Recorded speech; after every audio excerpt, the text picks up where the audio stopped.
안녕하세요. 블로그래퍼입니다. 이번 시간에는 저번 시간에 이어서 프리미어의 동적인 자막을 입히는 방법에 대해서 알아보도록 하겠습니다. 저번 시간에는 애프터 이펙트를 활용을 해가지고 자막을 입혀봤는데 애프터 이펙트 말고 이번 시간에는 다른 프로그램을 활용해서 자막 입히는 방법에 대해서 알아볼까 합니다.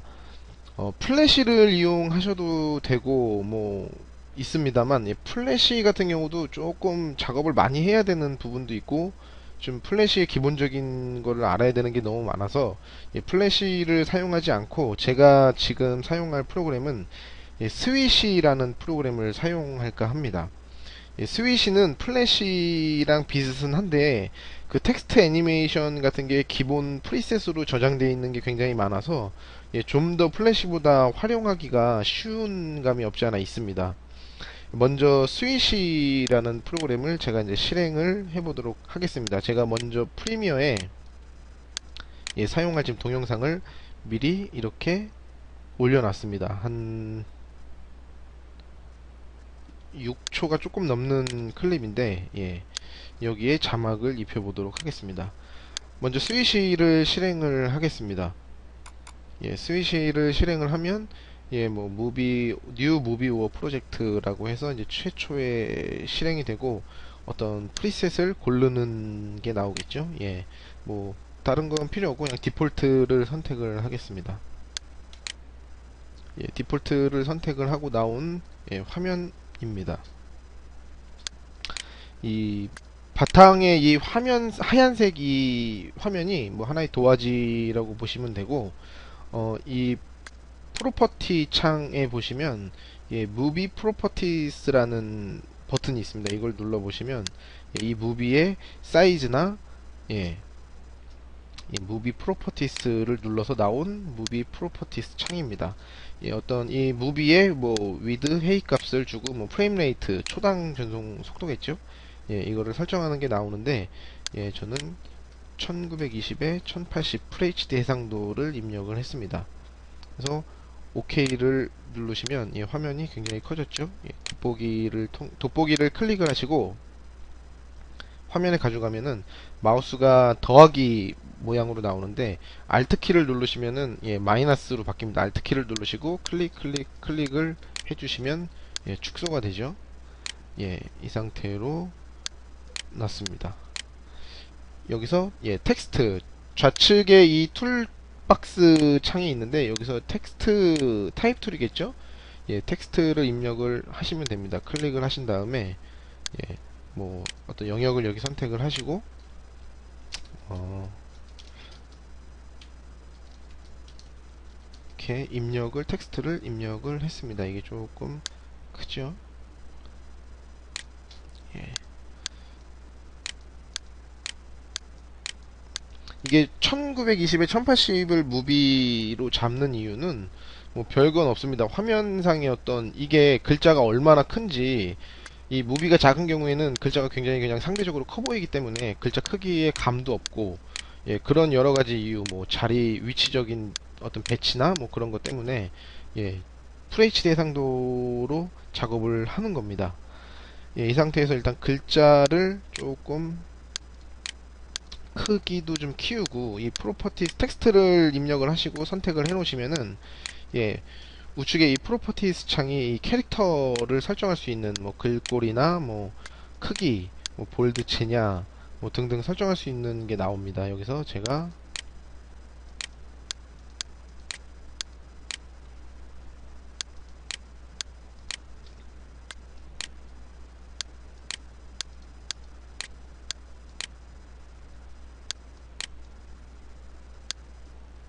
이렇게 만들었습니다. 글자가 좀 작은 감이 있는데 폰트 사이즈를 제가 한 120 정도로 키우도록 하겠습니다.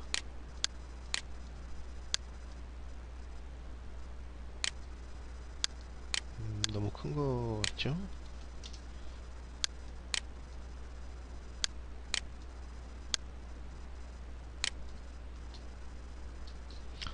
뭐 이 상태에서 스위치에서 텍스트 효과를 주는 거는 뭐 그렇게 어렵지가 않습니다. 뭐 지금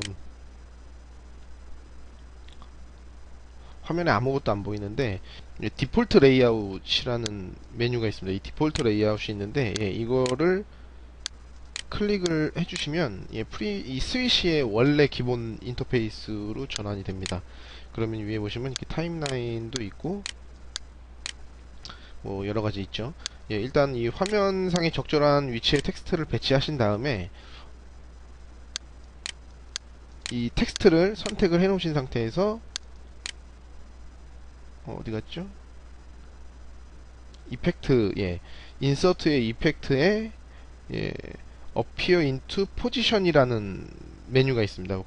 거기에 마우스를 올려 보시면 굉장히 여러 가지들이 나옵니다.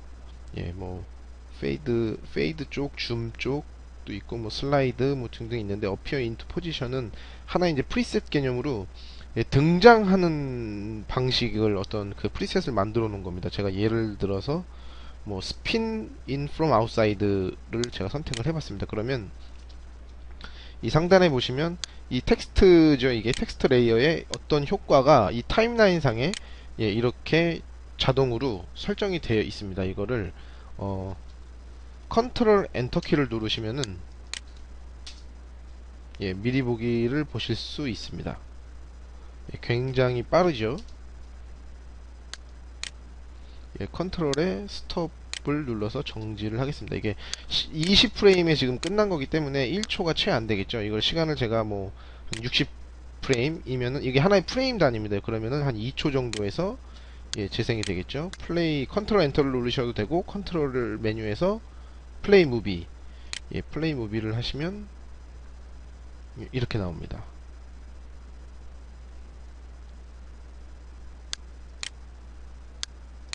스톱을 하도록 하겠습니다.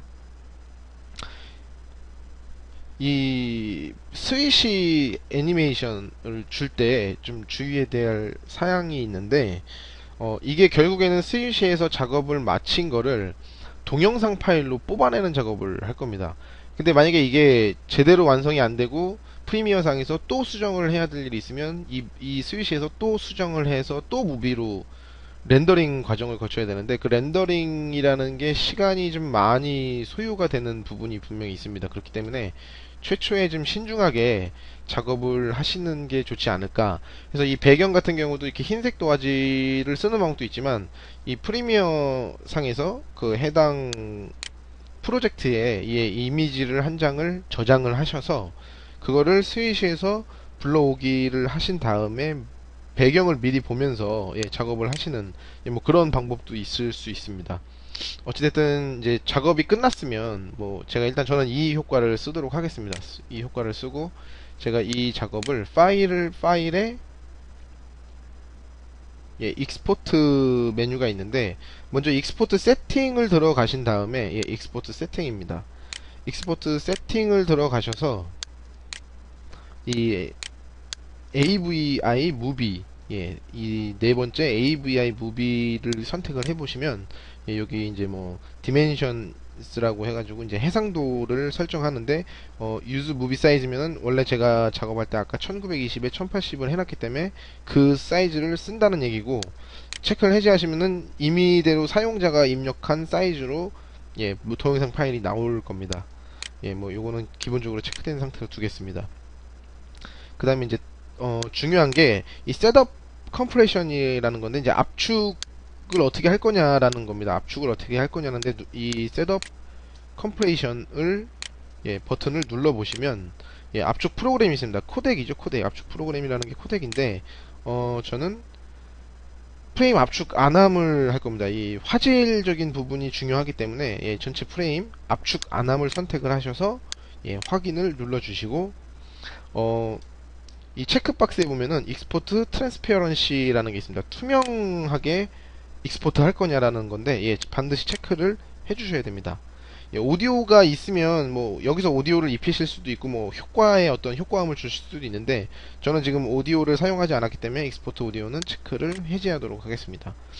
제일 중요한 거는 익스포트 트랜스페어런시하고 셋업 컴프레션에서 압축을 안함을 선택한 겁니다. 이거는 지금 익스포트 세팅을 하는 중입니다.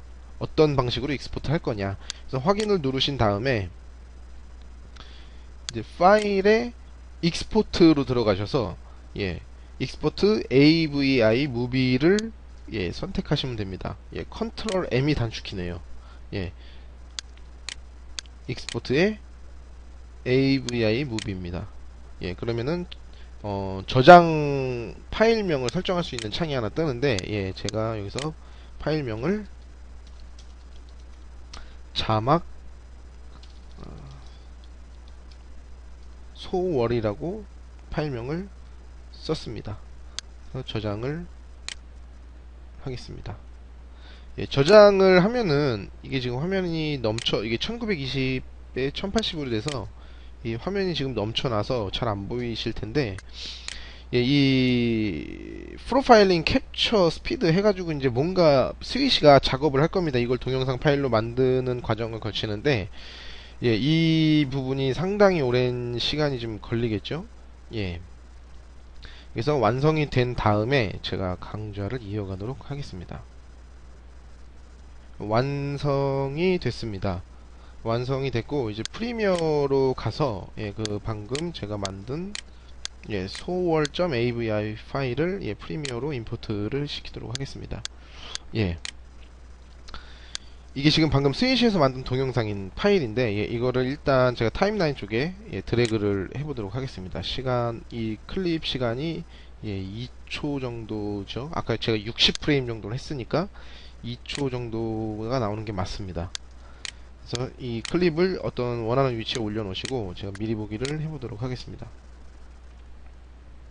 예, 이렇게 애니메이션 자막이 지금 등록이 됐습니다. 투명 그 익스포트 트랜스페어런시 옵션 체크로 인해서 배경은 없고 예, 애니메이션만 끌어다가 볼 수가 있습니다. 지금 이게 굉장히 이 동영상이 뭐 별거 없는 동영상이긴 한데 이 자막이 근데 아무래도 사이즈가 1920에 1080의 어떤 사이즈의 영상이기 때문에 아무래도 무겁기는 마찬가지일 겁니다. 무거움 때문에 지금 제 컴퓨터에서도 좀 버벅거리는 감이 굉장히 높은데 이게 최종적으로 이 프리미어에서 이제 동영상 완성이 됐을 때는 예, 뭐 정상적으로 출력이 될 거니까 작업하는데 조금 불편한 감만 있을 뿐이지 예, 완성본에는 아무 문제는 없을 겁니다. 이게 1920에 1080 사이즈로 안 만들고 뭐 사이즈를 좀 작게 만들었으면은 이렇게 버벅대지는 않는데 문제가 뭐냐면 제가 그 이 스위시에서 이 사이즈를 이렇게 크게 한 이유는 지금 이런 애니메이션 같은 경우에 보시면은 이 S가 이쪽 화면 끝에서 날라오는 게 분명히 보여져야 되는데 만약에 이게 사이즈가 1920이 아니라 뭐 800 정도였다 그러면 한 반만 하다고 봤을 때 뭐 그런 상황에서는 이 S가 여기서부터 출현을 하겠죠.